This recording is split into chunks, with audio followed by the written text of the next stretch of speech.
All right, we're back. I was sort of hanging out between episodes and looking, and I spotted this detail here. If you can read topographic lines, then you realize like this is a cave right here. Because this is a shoreline, because I guess for those that don't know, these lines, each line represents a height. So if you trace that line, the whole time you're on the same line, you're at the same height. So you can then imply based on the shapes what is up and down by comparison. And so these relatively spread out lines are a flatter area. This is a big gradual slope because these are the more spread out the lines are, that means that's changing height slower. Like by slow I mean it's changing height less in respect to horizontal distance. Whereas over here, they'll squish together and become a cliff. So it just, a bunch of lines become one line because it's just a sheer cliff and all that height change happens in one location. So here, these are steeper and that's why they're closer together. And then because Zelda and whatnots they're being nice to us, and a lot of video games do this, they also color code the heights. So the highest spots are white and the lowest spots are dark, which then kind of leads down into the water. And it just kind of feels intuitive on some level, or at least gives you it gives you additional data to run with, so that people intuitively can tell what they're looking at, even if they don't know how to read these lines. Which is handy. And I kind of think that they make the top parts light because it looks like snow, so we're used to the idea of the tops of mountains being snow. I'm curious. But anyway, I think I solved one of our long-standing mysteries. Because we were previously wondering what the hell's going on over there. Because previously, when I was first trying to set out and use this data to find shrines, that was the first one I tried to find, and bad luck for me, it was kind of a tough one to spot. I have to wear other clothes. It's not enough. It's not enough, but I can do this. There we go. Okay. What a useful item to craft. Oh wait, I didn't craft this one. I stole this one, didn't I? Wait, no, I crafted this one. I broke the one I got an eternity ago, but got really used to having. I will absolutely spend the rest of this game with a fire scepter in my inventory. There's too many situations where it's useful to be able to burn something, or to make yourself warmer. I might just create like a series of elemental scepters to just use for combat scenarios and puzzle solving. Being able to just craft them with the gem and the merging system is really nice. Like, I just had the thought of like, why did I do that in the original game? And it's like, yeah, right, because the weapon merging system is completely new. And even in that, like, it feels like that system feels new and crazy and weird when you're like, I'm gonna put this weird goblin tooth on this rock and now it's a weapon. With something like that, just putting the colored gem inside of the scepter to make it that element of scepter feels so natural that it's easy to forget that it wasn't in the original game. Wow, this is just a whole crazy rocket escape. I guess just if you get stuck down here, they give you a fun solution if you got here, but my goal is to go deeper. I only landed here to look for a Korok. This is a big cave. Hi! There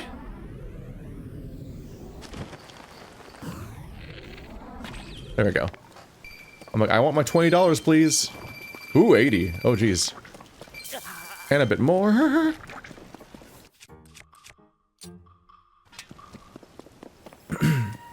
It can be a struggle the way that Link just can't look like... He can't look down or something. There's a variety of spots where you're like, please, just let me aim slightly more up or down to solve my problems. Is this the moss that I can't climb on?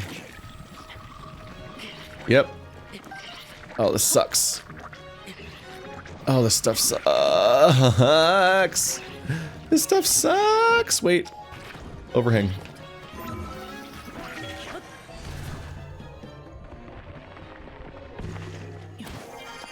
key up? Right. Ah. Yep. Nope, I see what this is. I see the like pachinko machine. We're not doing that, sir. Although unfortunately for their design, he's just kind of a little slow to react to make that as impactful as it should be. I feel like they kind of need to set him up to just be continually spewing them already. Or I guess maybe it's my reward for spotting what was happening fast enough that I could just take off and not worry about it. Ooh. No thank you. I'm here for the shrine and the lizard bubble creature thingy. I guess I should ask where the... I should ask the guy that's at whatever town he said he was going to go to where his brother is? Because I do have a bunch of bubble frog chunks that I can probably pass off. Oh, there's the shrine. I guess I'll go deeper for the bubble frog real quick.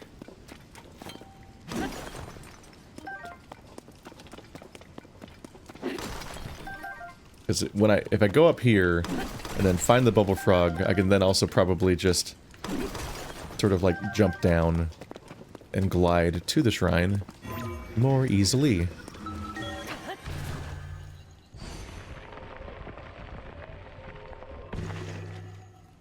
It really is a fun and kind of freeing ability when you remember it exists.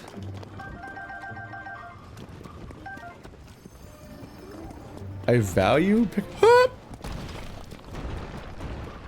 Are you guys also throwing rocks? Yeah, you are. I'm like, that seems like a bit of a cavalcade of bad news for me. You know, this cave looks deep, actually. Let's deal with the shrine.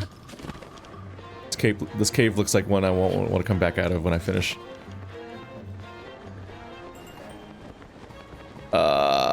Height's not working out right now, and the moment I land, I'm gonna slide. Okay. Once again, the whole thing here is trying to find a rhythm. Should have talked. Fucks up my internal everything.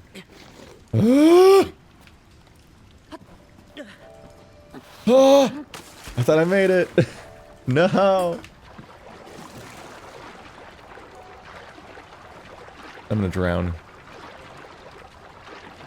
Damn it. Struggle. Whenever you're trying to climb wet slopes, there's this thing where you try to... On this side? I don't know if it'll work any better.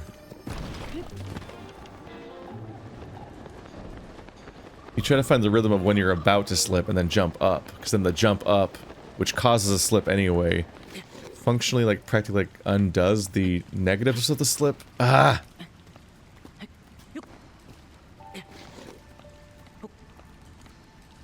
No! Right when I pressed it, too. Oh my fucking god. Okay. What a deeply frustrating mechanic. Oh my god. Okay. Is there, like, a tree? Can I have a tree, please? One tree, bitteschön. These are the kind of things you would quickly start trying to fix with, like, Rivali's Gale? To fly up in the sky? Or some other kind of movement ability?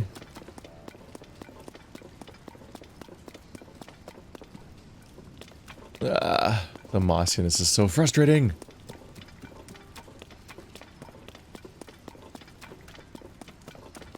Let's run around and see if there's, like, a step anywhere. Because the ceiling's too low to glide into it. And you can't use ascend to do the opposite and find the spot above it and come down or anything like that.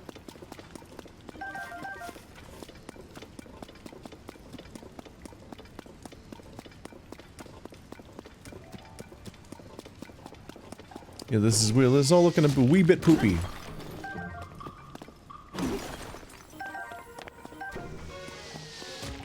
Soldier spear. Oh, I shouldn't have done that just now. I reflexively broke those, like mid-swing, I'm like, it's wood. Ah, that's curious.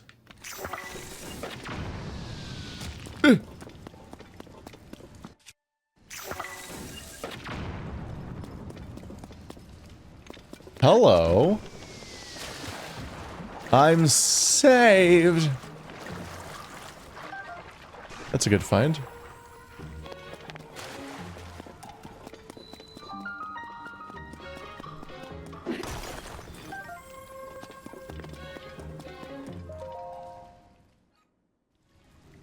That's a very good find. Oh. Got a little off center there.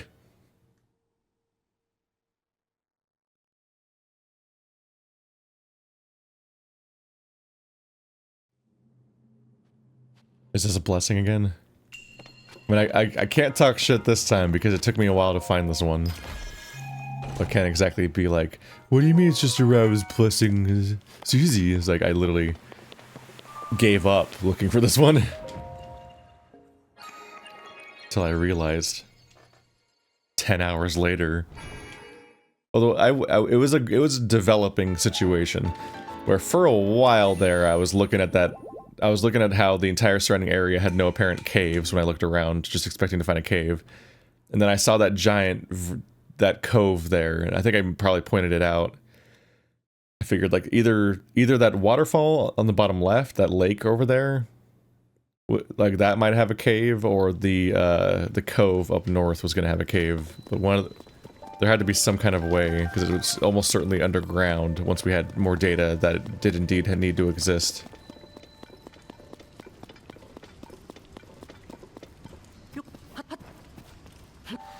Kill me.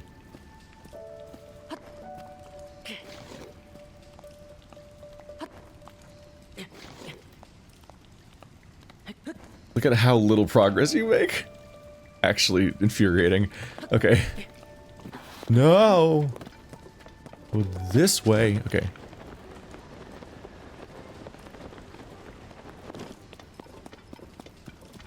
Where? There it is.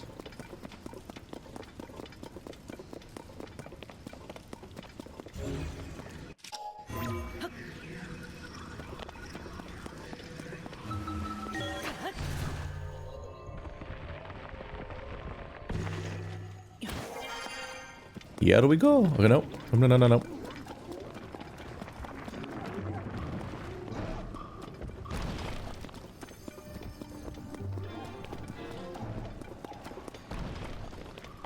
There's a whole thing up there. Don't mind me, I'm just here to steal your stuff.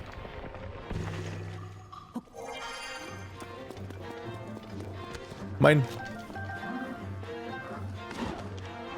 Giant seed. Huh.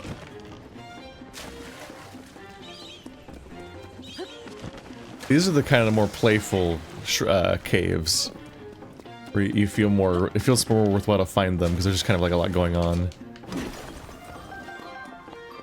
My first impressions of caves were not very positive because it felt like there was basically nothing in them.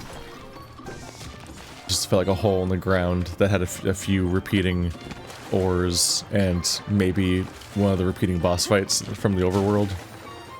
And I'm like, I fought Stone Talus 100 times last game. Ooh! I just defended myself. Look at me go.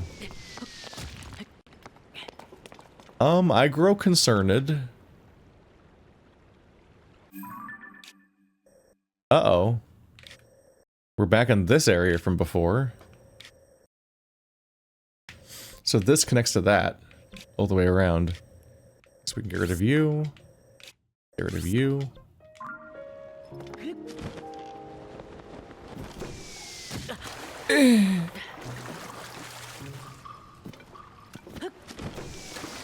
But nar. My concern is that I don't see a bubble frog.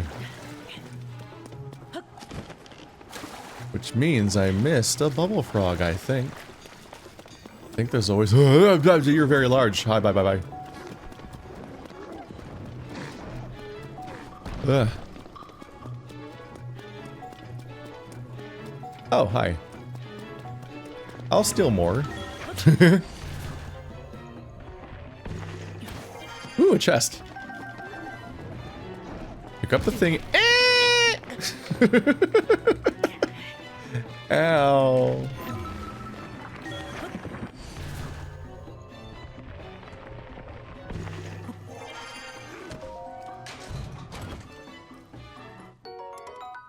Ooh, that seems like it's worth more than a spear I put a rock on.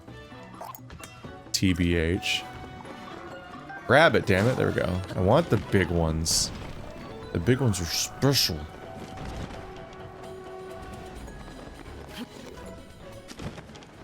Okay, but now the question is, where's the bubble frog hiding?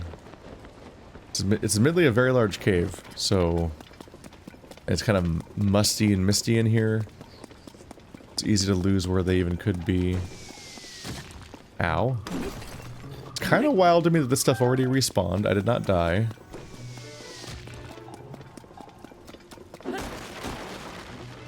More arrows, please. Nope.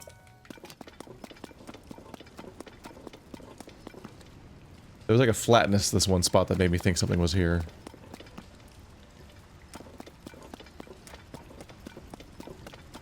No, I'm not sure if we're gonna find the bubble frog. Which is what brought me... Well, it's not... The shrine brought me in here, but... I try to do both. I try to be that man you get who do both. Or whatever. See where this goes. Does it just go all the way to the surface?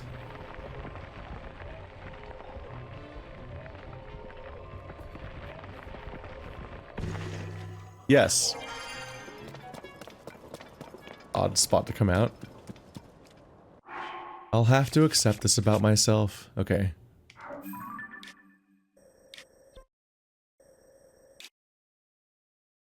Yeah, you. Spotted you out on the cove.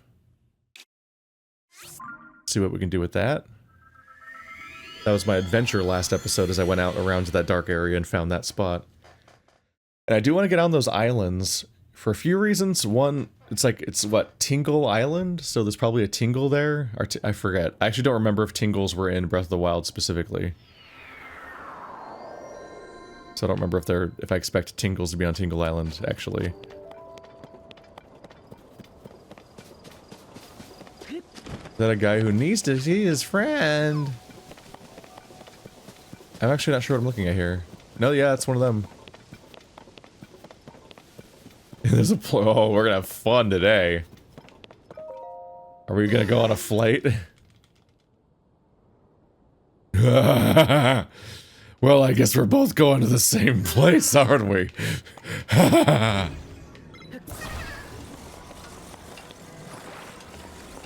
Here, you be the weight on the back that makes it so that we can hopefully not fall to our death when we slide off this thing. Somebody needs to weight the back of it so that we then don't...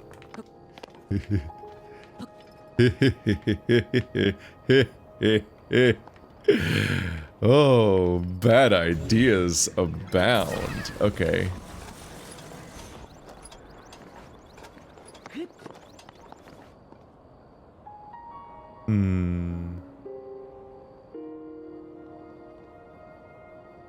Right. Right. I've been attaching things to these enough that I kind of forgot that they don't normally have one. So if this thing tips forward off that ledge, I'll just fall off immediately. It won't matter if there's a back weight to potentially save it. Let's add a couple of things.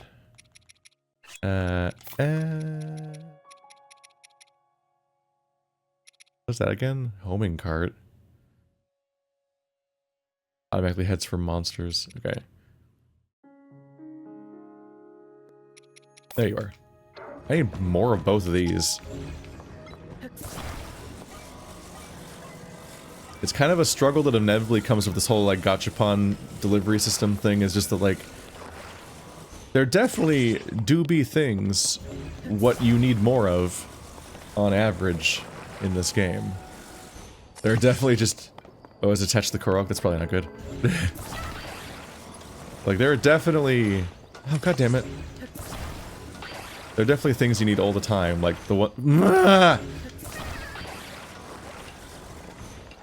Every single time I lined it up, it would change which thing it was locking onto right when I was pressing the button, driving me actually insane.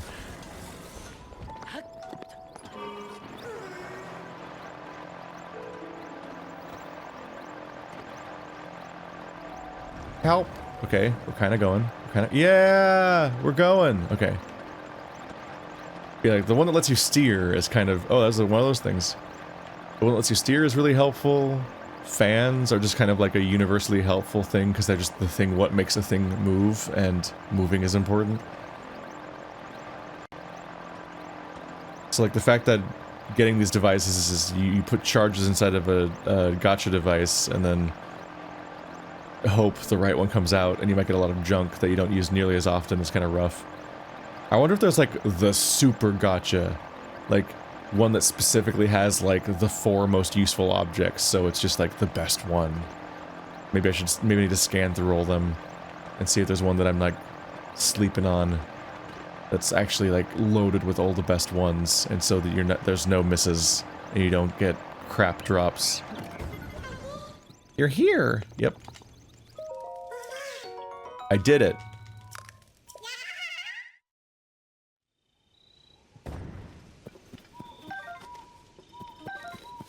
Some Hylium tomates.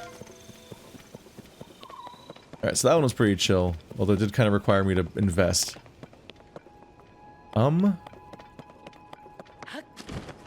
This should be the wrong direction overall, but why are you all the way out here?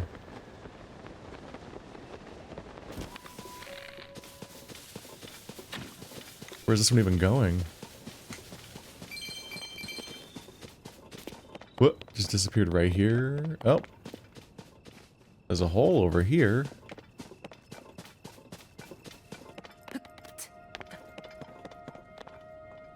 Yeah, haha! No, it's not, you can't even pick that one up. Nothing else around.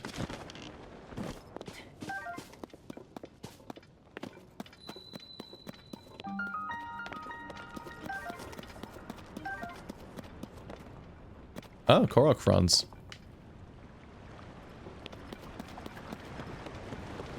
Oh. Well, aren't you a cool discovery? Ah, pick up the bomb. Okay. They're like encouraging me to make something out of like driftwood and Korok fronds.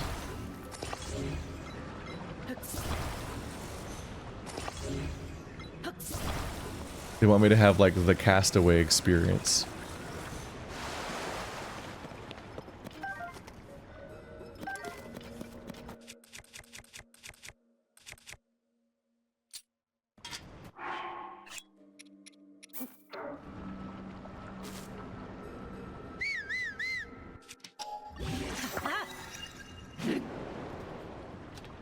They want me to get on one of these devices and try to steer it. Eh. Can I even climb on this thing if I fall off? Okay, that's gonna be a bit of a problem for us. Okay. God damn it. Ugh. Is there better wood?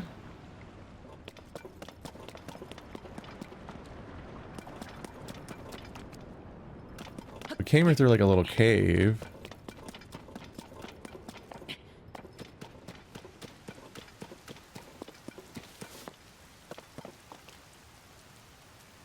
There rudely aren't even like trees nearby. Oh, Korok. Yahaha. The weather's gonna be mean to me.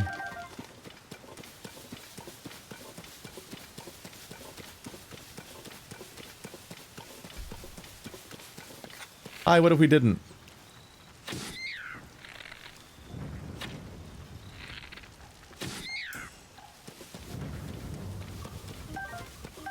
Really unpleasant sound. Oh, it's a boar. I didn't even see him. I thought he was a rock. Do I have an axe? No. Not really?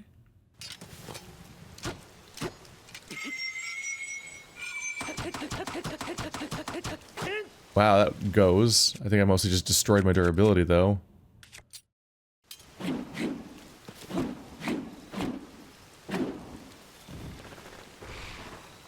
Hi, guys. Trying to do a thing right now. Would appreciate if you backed off. These trees suck, though. They're not big, chunky logs that you can stand on easily anyway, so I don't think they're going to help me out. Not even totally sure if they're destructible, to be honest. Not totes sure what to think of that.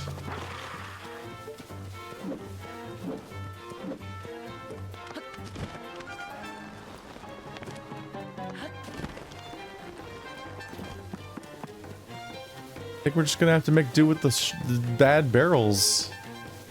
Which is not going great for me, because I can't even seem to stand on them consistently. So how am I gonna do a whole section with them? I don't know. Nope, they reset.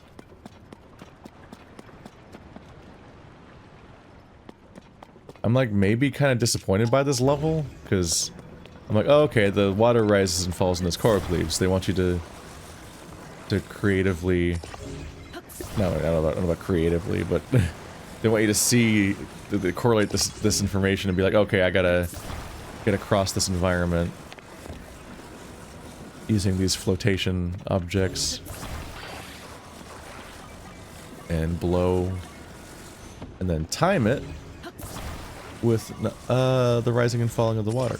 Maybe if I do this, it'll create a platform that actually works. This might be what I was messing up.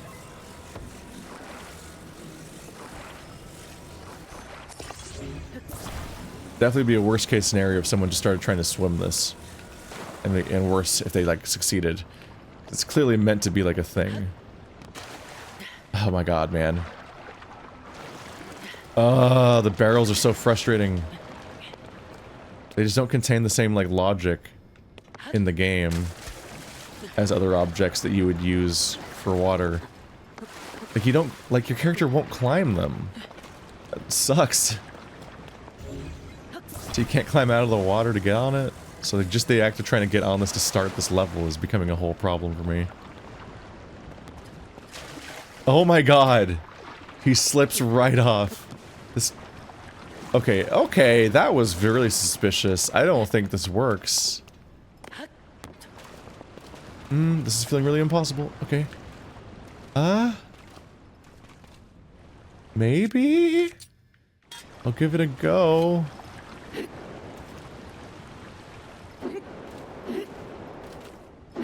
What? What? Okay, wait. It's been 6 years. I don't know. But couldn't you get on a boat in Breath of the Wild and blow and then you'd go in the other direction? Wasn't that a whole part of Breath of the Wild that you could do that? I thought that was the point of coral cleaves. Did there always have to be a sail to shoot the air into? Or could you just stand on something and push backwards with the coral leaf off the air and then move? I thought you could. I thought you could enough so that I keep trying exactly that based on that memory. But I don't know, man. Feels like something that wouldn't have a reason to change, so who knows. Either way, that's, I don't know, this level seems kind of disappointing. Just because I'm not really sure what they expected of me, and swimming through it, it's really, like, feels like I was presented with a puzzle and then was just like, but what if I walk to the end? And then I get it, that I'm rewarded for doing that.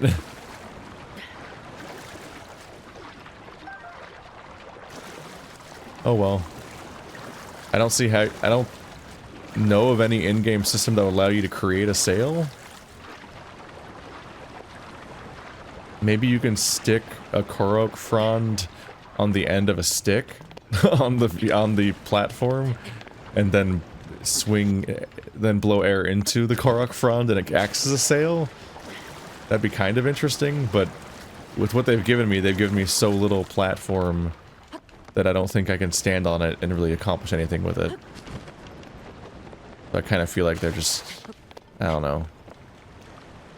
Maybe I really was just supposed to swim across this lake and this cave and just be like, wow, the water's going up and down. That's neat, and that's it. Like, doesn't this feel like an obstacle course that you have to time correctly while using a sail? Like, get this vehicle across this place, and if it hits a rock, it'll get damaged and potentially break, and you have to start over, and then, like, the rising and falling of the water adds, like, a rhythm to it, so you have to, like, you have to go over the rocks whenever the water's up, like, I don't know. I feel like Zelda games themselves have specifically trained me to understand this room to be a specific thing, and then I'm not sure if it was, because I don't see what in the environment would have allowed me to do that.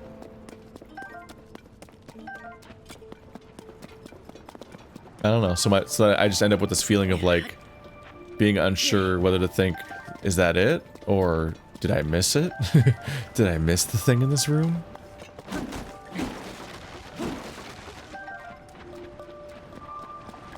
But anyway, we're here.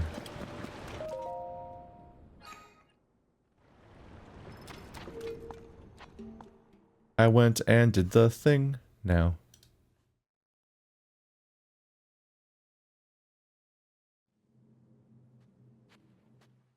And it's just a blessing. Okay. Yeah, so that... I feel further like that's the case. The fact that it's just a blessing tells me, oh, this should have been like a puzzle I solved, right? But all I did was swim across a cave, which just had regular islands coming out of the water periodically to recharge my stamina, so there wasn't like a challenge. Weird. Weird. Well, we did it. We're back for the second half of the episode. I got interrupted by a podcast and then changes of plans just for the day in general, and I'm now following up on the second half of this episode like 24 hours later. But we had just finished with this mess.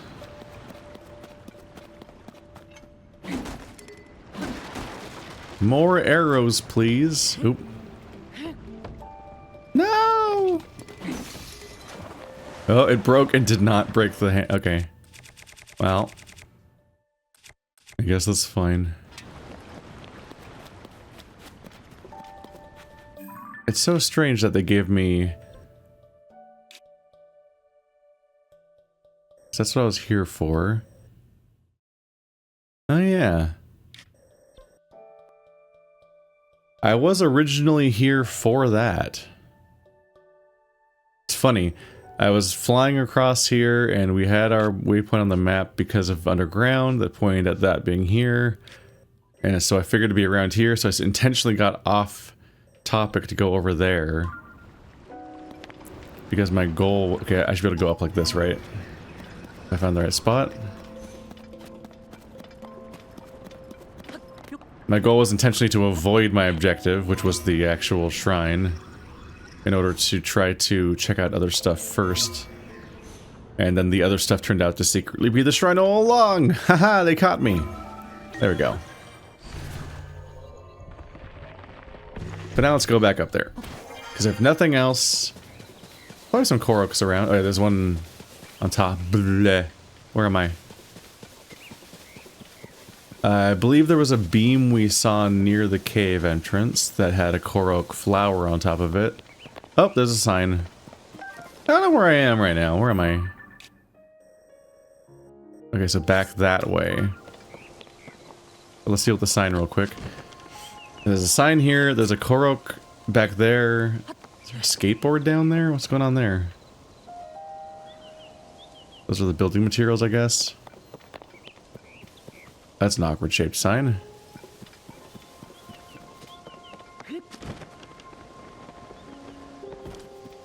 But then there's at least, if I remember correctly, there was at least a, oh, that's a whole vehicle.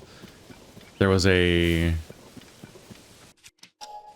memory thing. There we go. It's just a geoglyph. There we go. I'm like, what? There's a name in the universe that I could use to refer to the thing. Anyway, I'm just gonna horrifyingly fuse everything together because my goal is just to grab it all and take it back to him and then figure out how to make the sign stay in the air. I imagine this is the purpose. He's usually near building supplies, so it's a bit unusual he's in the middle of nowhere. Although the first time I ever saw him, I didn't expect him to be a chain thing like the Koroks.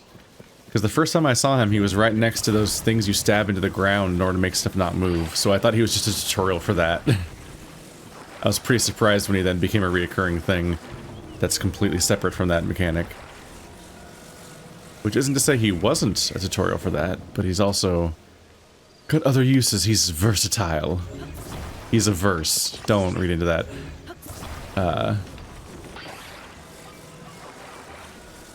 This looks too tall.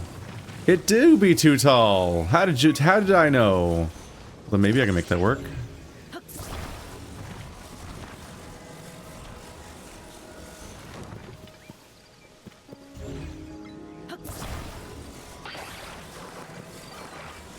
The more I play this game, the more I get frustrated with the jiggle you have to do to make stuff detach. I just can't help but think they could have, like, let you click a stick or something. Like, what if I could click right stick instead of jiggling right stick? That'd be nice. Oop, nope.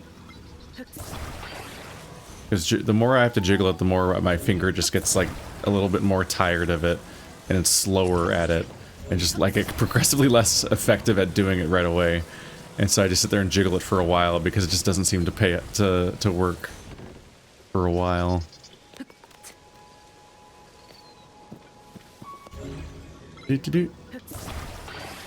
And clicking right stick doesn't seem to do anything in this menu, so not like it's doing anything else. You know? You know? You know? You know. You know. You know. I wonder if people like do cool planned stuff for these, or if they always just make a shit amalgam like I do. Because these are just nightmarish plans that barely qualify on any real level.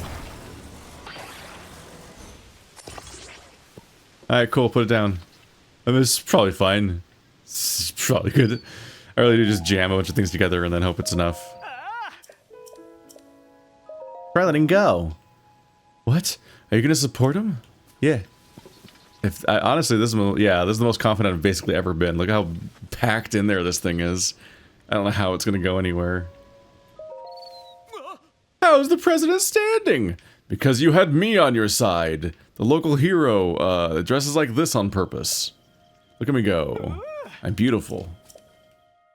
Aha.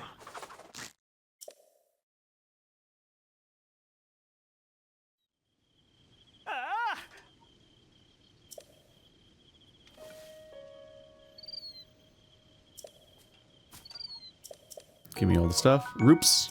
You're my primary source of income because I have not been doing anything to farm, actually, I mean, well, other people have given me big enough spikes that I can't really call you the primary one, but... just throws it over there. The, give. But yeah, he's one of my biggest sources, or most Korok! Surprise! We don't see the block puzzles there that much anymore. Oh, this one's really straightforward, isn't it? But I make almost no money, partly because I never sell anything. Partly because I don't have that much I'm trying to buy with rupees that often. And whatever I can sell might have some kind of use elsewhere. So I wanna. Yeah, haha. How small my number is. There is some part of me that slightly dislikes the idea of selling, of turning in my Korok seeds because I like having a. I kind of like having the number be accurate to how many I've gotten so far that's on the screen. But that's kind of goofy. I think it's just because in both games, it took me a long time to find Hestu, so I got used to the number being really big. As opposed to, like I'm obviously am used to the idea of the spirit stones being, like, a number that's between 1 and 4 most of the time. And not questioning that so much. But I get used to the Korok seed being a big number, so I want it to still be a big number. So once I make it, when it's a big number for like 30 hours, and then I make it small because I actually start using it correctly, then I kind of get a little bummed out.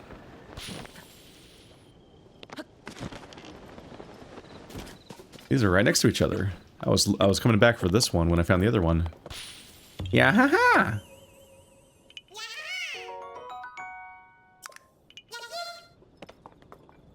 There is something very amusing about how, like, just... I do feel like Breath of the Wild was already a bit of, like, an ADHD simulator slash ADHD stimulator. In that it was just, like, you constantly have a billion tasks to juggle that are all self-driven. So you can just bounce between them and just always feel like you're doing something and just be rewarded for your curiosity and for poking at things constantly and just go, go, go, go. And then Tears of the Kingdom leaned even further into that. Like, it just has even more competing tasks. Like, they had this, there's the sign guy, and there's even more Koroks now. And there's just, like, now you can go, in addition to exploring the land and then doing the story eventually, maybe, you can also go underground to a different map and further different goals, then go into the sky, and not necessarily further different goals there, but there's more stuff in the sky, too. You just can bounce between these, and, like, the act of exploring the towers on the ground sends you into the sky every single time, which makes you see stuff in the sky. Like, you'll see a combination of these, like, the geoglyphs and the sky islands, and a variety of shrines. And you're always bouncing between all those things. Like, I think people maybe underpraise this game for the specific way that it's really creative in that specific way. Like, and yeah, you can build things, and you can do other stuff, and you can also just make an adventure of your own, and you can just, like, craft insane things and not even bother with any kind of progression for a while. But like, the fact that, like, exploring the world is covered in these big towers, and you want to check out those towers, they stand out. One of the first things the story does is make them all shine beams of light. This stands out. Is this a Korok? Nope. And then, when you get to those towers, they fire you into the sky, and then when you get fired into the sky, you see all these sky islands, so of course you want to try to drift to those sky islands and check them out. But then, as you're in the sky islands, if you're just looking around at all, you will see all of these glowing green things in the distance, a combination of these geoglyphs and all the shrines scattered across the landscape. And then you'll be on, and then even when you're on land from going from place to place, you'll see those little, like, those little blue dudes. There's probably a Korok, like, right there or something. That whole area looks like it stands out. You see those little blue dudes around, and you're like, what's up with that guy? And then he runs into a cave, and, oh, I gotta get that cave and get that other thing. It's just, like, it's astonishing how much the game has all these competing things that are just points of interest. And how ignorable a lot of them are. Like, the first thing speedrunners do is figure out how to beat the game in, like, 10 minutes without doing any of the progression whatsoever, or really the story, because if this game's anything like last time, you can probably just, like, go straight to Ganon and fight him immediately, and just have to be so on point that you don't get hit ever, or something.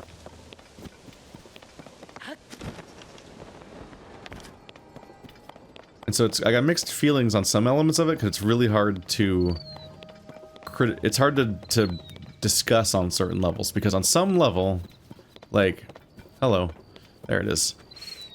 On some level, the structurelessness is a downside in that, why am I doing most of the stuff? But I guess the upside of that is that, because it's so optional, when you do start to get disillusioned with the overall open world and all the competing tasks and stuff that you're up to, and you just aren't vibing with that anymore, you can immediately just turn off the part of your brain that keeps doing that, and just go do the story and beat the game.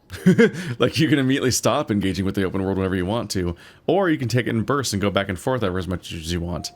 Like the antithesis of like Final Fantasy 15, where the game opens with an open world, then becomes a linear JRPG with no open world after you progress the story for more than like 2 hours, and those are just those are just two separate games that never mix. They're just oil and water, and that was just a baffling product for that reason.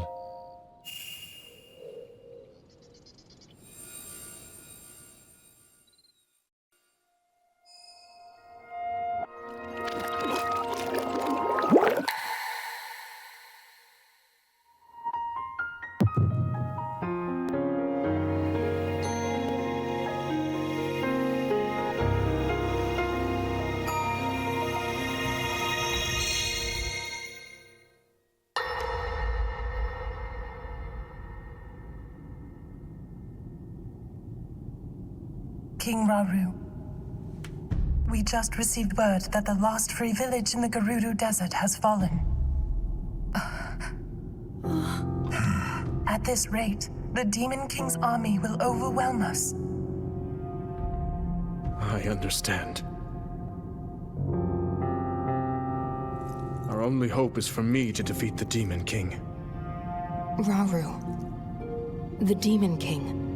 He is not someone you can stop by yourself. But you are not alone. You have the Gerudo, Goron, Zora, and Rito leaders as well as Zelda. And of course, you can count on me.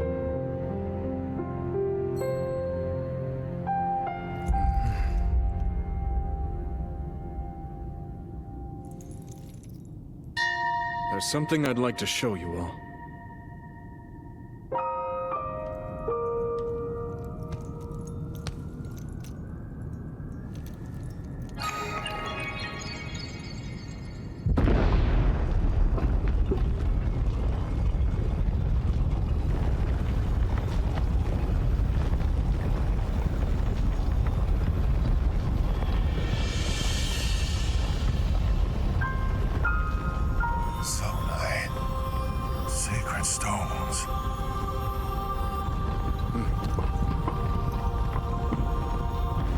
Stand with me. I need all your aid.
I gotta say, here's my criticism part.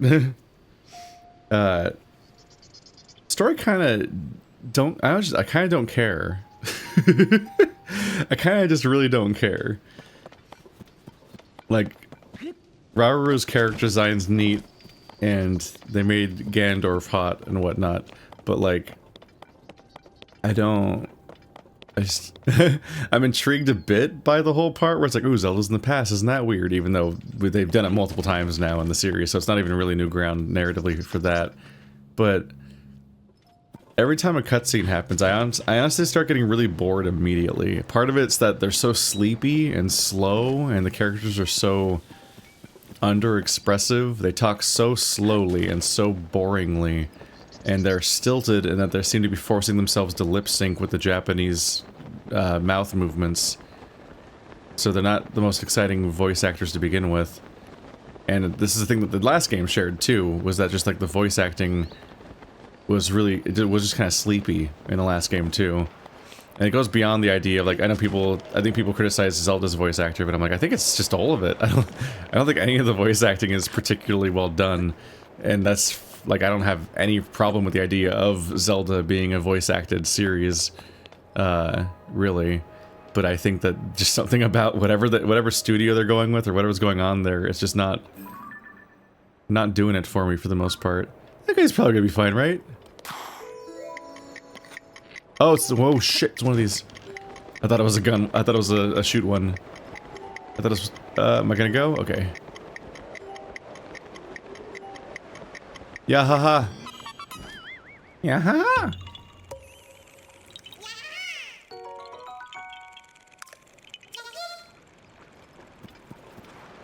But I think I did enjoy the story more in these flashbacks last time in Breath of the Wild, because they were about the personal struggles of Zelda as an individual person and her living up to her destiny and grappling with the idea of whether or not she's good enough for that. And it was a character-driven story.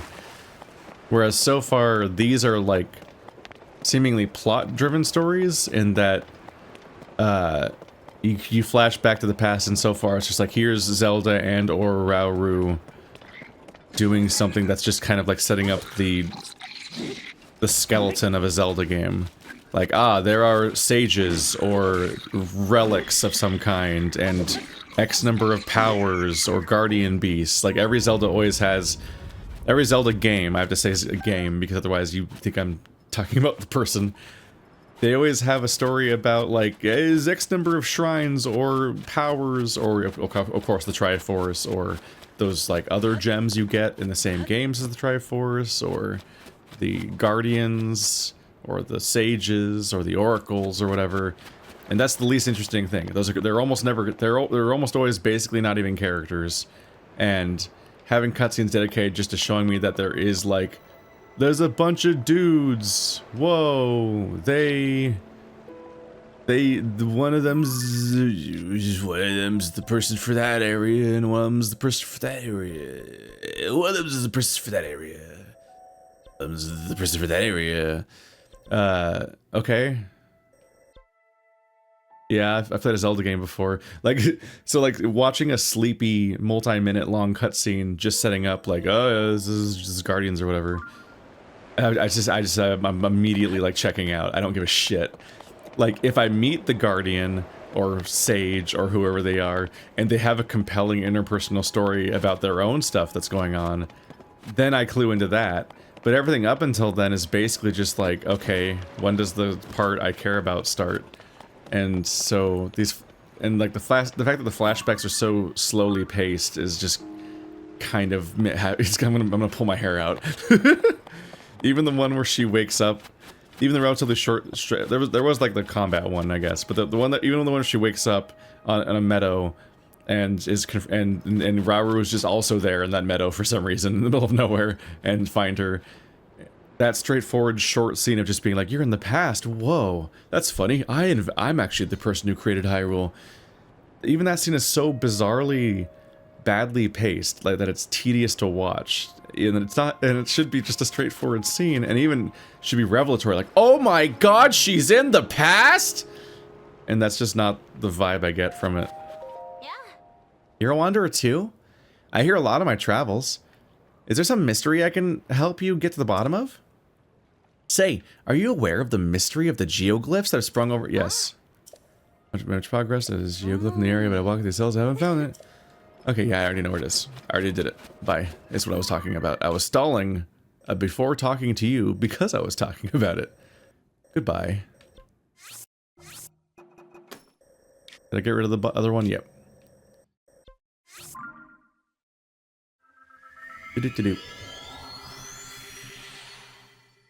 Okay, there have been Zelda games where I'm more interested in the story.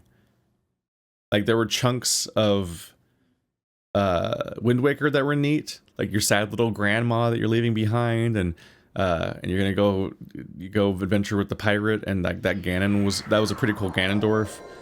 Twilight Princess is one of my favorites, despite it often being maligned. I'm quite a fan of Twilight Princess, just kind of all the way through, and that's a fun time. But I do think that on average, the individual characters often aren't as developed as I would want. Which I guess is part of the fun of Twilight Princess, is you get characters like Midna that you go on a whole adventure with and have like a through line and reactions and kind of an arc, and that relatively straightforward but effective dynamic of like being too cool for school and I don't care about anything, and then like, aw, dang, turns out she does care about things. It's just something. This is an ongoing thing with games in general, is that like I'm very character oriented, and so I'm just like, I want to meet Rauru. What's his deal? What makes him tick? What's his personality like? Does he have any interests? Weird, like, character flaws? What are his kinks? Lay them out for me. Like, just tell me anything about Rauru. I don't know anything about Rauru. He's the first leader of Hyrule, and he looks like a goat rabbit. And he's like a 80-year-old femboy with childbirthing hips. Okay, that's a character design. And the internet has run with that. Who the fuck is he? And I know that I'm 100% aware of the fact that we've only watched X number of cutscenes so far, and I have the majority of them to go and all that, and I'm open to that possibility and whatnot. A well-timed bounce. I'm just saying, every one of these cutscenes that doesn't develop Rauru as a character, but keeps just showing him doing the generic things that happen in every Zelda game, is basically a waste of cutscene. Like, I guess that for the newcomers to the franchise, you might need to go through the motions with those people and be like, yeah, you know Zelda, the formula? Like, you might not know the formula, actually. So I'm gonna reintroduce the whole formula of Zelda to you. But you gotta give returning people some kind of...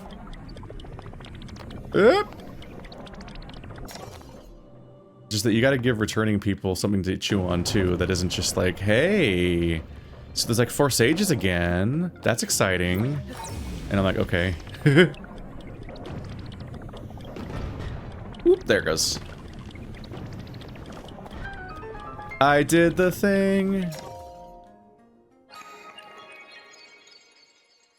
Because it's just a thing where I get a more satisfying brain tingle from even the simplest little shrine like that, where I did one action basically, and then I do watching a cutscene where, oh, there's 4 guardians for the 4 races again, and they wore helmets that look like the guardians, like the guardian beasts, and they all got like matching ankle bracelets. So they have superpowers now or something. Or like they have a sacred duty to be over there, but like not do much, because like I still have to go do it for them, so, you know. It's also like, I'm gonna meet them later, so. Like I'm gonna engage with whatever storylines are happening in each of those locations when I get there anyway. So what's Rauru's deal?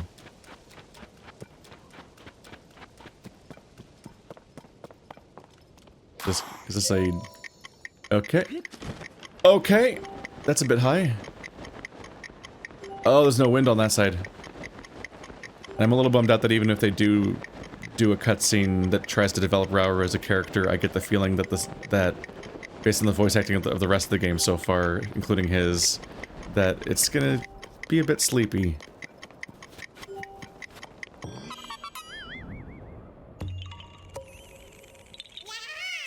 Yeah, haha. I guess part of the struggle here is the realization that whatever wacky voice you gave the Zelda cast while you were playing all of the text-only Zeldas was a better voice than they eventually gave a Zelda game when they gave it voice acting. Even if it was a stupid voice, there was just like... you were like probably like emotive and a bit goofy and had some energy to you. And these people talk like they're reading the dictionary, and I'm so confused by why they are voiced that way. It doesn't make sense to me.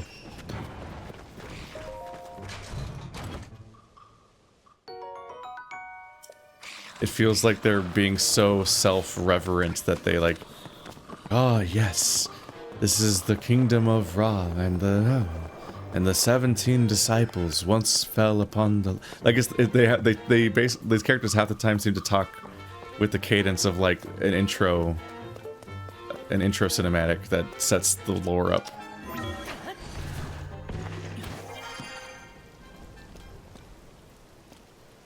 Do-do-do-do. Well, that didn't help. That didn't go anywhere. Some combination of these things will get me up on top, and I get to the top of the island and go over there. See if I can get it. Ah!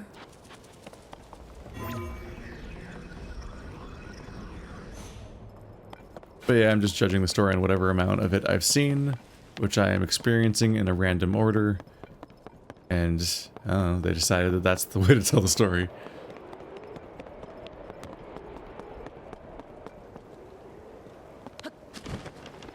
I'm a bit surprised that they committed to the same system as last time. I actually don't remember how you got the memories last time, but it was at a Korok up top. I don't remember how you got the memories last time, but it was also like here's a series of them across the entire game. I think I sat down and rewatched, because it had been so long, I think right before I beat the game, I sat down and rewatched all of them chronologically. In one big marathon episode. What is that? What? Is that just a landing spot? What? Whoa. Oh, oh, oh, oh, oh. Oh. Yeah, haha. The light went away, so I thought that I lost. But then I won. Surprise! It keeps raining and then not raining. Might be location based? I don't think it's based on a calendar, like a clock, if it keeps turning on and off that rapidly.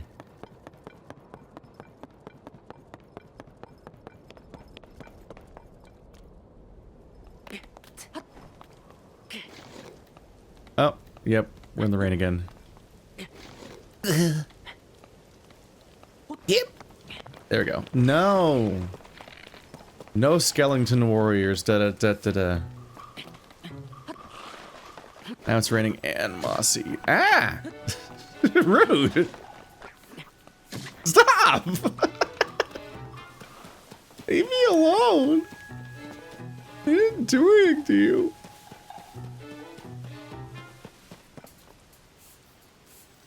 Okay, well now we're up top. I don't know if there's anything actually here, but that one island is called Tingle Island, so I just want to go over there and see if there's Tingle there, but I think it was always called Tingle Island, and I don't think I met Tingle in Breath of the Wild. I vaguely knew he existed, culturally. I don't think I met him until Wind Waker.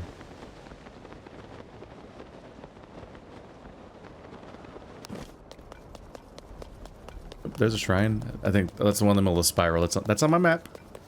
I got that marked. We'll get there in a minute.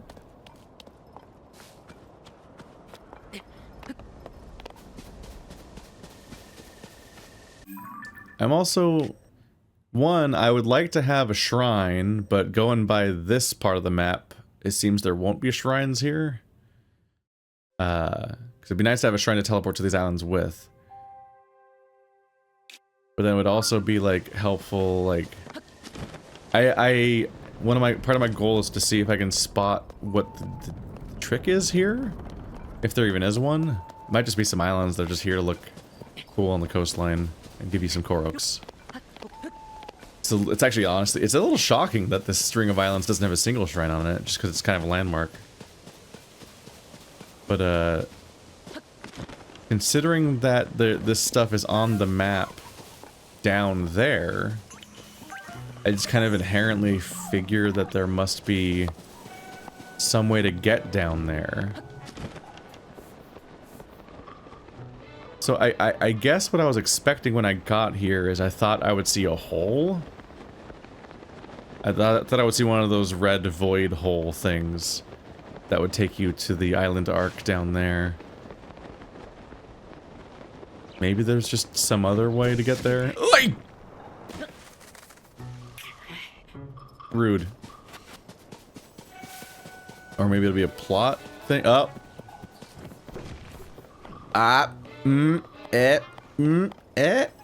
There we go. There we go. Okay. I'm a smart boy. How do you guys even... How are you up here? How do you live? How much dog poop is in this square 50 feet? You're just on... You're just... How are there 4 wolves and a fox just stuck on the roof of this island? There's nowhere to go. What is the ecosystem here? I don't understand. I'm gonna go in the hole now. Bye-bye. Hello, weird hole. Yeah, I trust this. I was right. Tingle Island did contain secrets all along. I'm so clever. Oh, that's an evil base, isn't it?